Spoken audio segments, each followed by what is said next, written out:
बीड जिल्ह्यातील वडवणी येथे घडलेली ही घटना खूपच धक्कादायक आहे, जिथे एक ऊसतोड कामगार तरुण मोठ्या फसवणुकीचा बळी ठरला.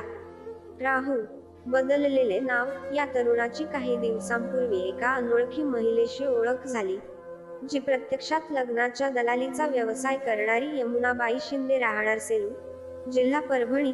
राहुलने तिला आपली व्यथा सांगितली की तो 28 वर्षांचा असून गरीब परिस्थितीमुळे त्याचं लग्न जुळत नव्हतं.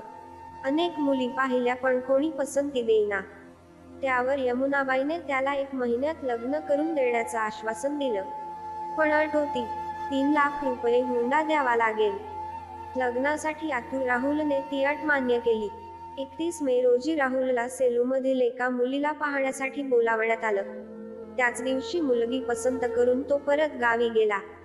3 जून रोजी मंदिरात लग्न पार पडलं. 4 जून रोजी सत्यनारायण पूजा झाली आणि 5 जून रोजी यमुनाबाई आणि मुलीकडील काही जण नवरीला माहेरी नेण्यासाठी आले. त्या दिवशी जेवण झालं आणि ती मंडळी नवरीला घेऊन निघून गेली.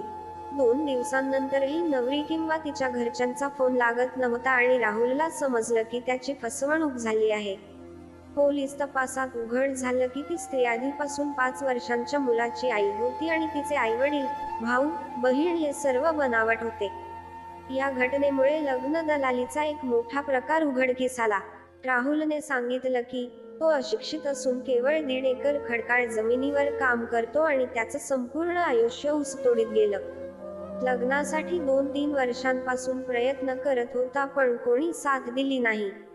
शेवटी बायको हवी म्हणून 3 लाख रुपये दिले, पण संसार फक्त 2 दिवसांचा ठरला आणि बायको निघून गेली. ही टोळी लग्नाळू गरीब तरुणांना लक्ष्य करत असे.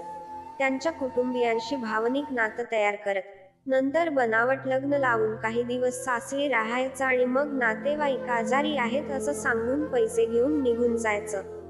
कधी यशस्वी न झालं तर सासरच्यांवर आरोप करत थेट पोलीस ठाण्यात जायचं. पण सखोल चौकशीत हा सगळा प्रकार उघडकीस आला आणि सध्या 4 आरोपी पोलीस कोठडीत आहेत. आता राहुल पुन्हा एकटा उरला आहे. न पैसा राहिला, न बायको आणि न विश्वास. डोळ्यांतून वाहणाऱ्या अश्रूंमधून तो एकच सवाल करतोय, गरिबाचं प्रेम, त्याच्या आयुष्याची व्यथा, याची किंमत कुणाकडे आहे का? समाजाने अशा निरागस मनाच्या माणसांना समजून घ्यावं. त्याच्या भावनांशी खेळणाऱ्यांना शिक्षा व्हावी, हीच काळाची मागणी आहे. अशा या वेदनादायक अनुभवावर तुमचं मत काय आहे? खाली कमेंटमध्ये नक्की लिहा आणि चॅनलवर नवीन असाल तर लाईक व सबस्क्राईब नक्की करा. धन्यवाद.